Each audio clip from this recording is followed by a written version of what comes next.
N'avais-je pas raison de dire que la Pentecôte est la plus grande de toutes les fêtes chrétiennes? Le mystère de Bethléem est sans doute incompréhensible et plein de gloire. Mais quand je le sais par la foi, il n'y a rien qui ne paraisse possible. Que le Saint-Esprit soit venu former un corps saint et pur pour le Fils de Dieu, et que dans ce cœur vienne habiter l'Esprit. C'est là sans doute un miracle de la puissance divine. Mais que ce même Esprit vienne à présent habiter les corps d'hommes pécheurs, que le Père lui-même vienne ainsi faire sa demeure en eux.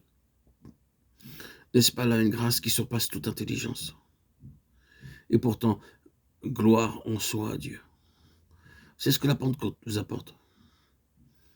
Oui, répétons-le encore, la naissance du Fils de Dieu revêtant notre chair à Bethléem, la condamnation et la mort auxquelles il s'est soumis en se faisant notre garant, sa résurrection, qui lui donne droit à la vie éternelle comme premier-né d'entre les morts, et son entrée dans la gloire même du Père, tout cela n'était qu'autant d'étapes préparatoires pour amener la consommation de son œuvre.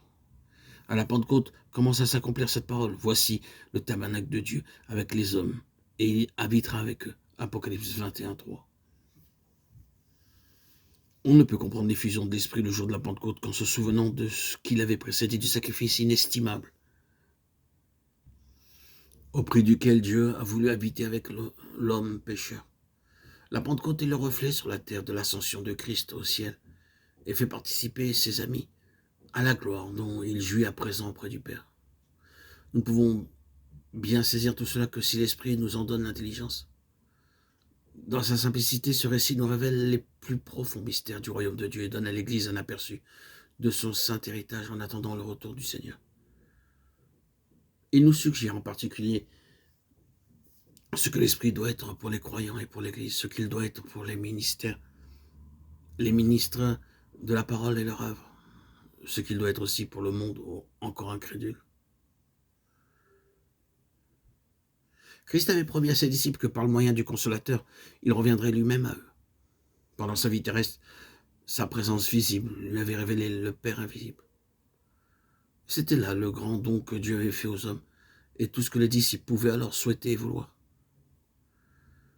Depuis la Pentecôte, c'est encore ce qu'ils devaient posséder, mais en plus grande mesure qu'auparavant. Le but de Christ en entrant dans la gloire était de remplir toutes choses, Éphésiens 4:10, et tout particulièrement de remplir de sa présence, sa vie de gloire, les membres de son corps. Quand le Saint-Esprit descendit, ils reçurent au-dedans d'eux la vie divine qu'ils n'avaient encore vue qu'auprès d'eux, en dehors d'eux-mêmes. C'était l'Esprit même du Fils de Dieu qui devait devenir leur vie, cet Esprit qui l'avait fait vivre, aimer, obéir, mourir et ressusciter, et qui l'avait glorifié par sa toute-puissance.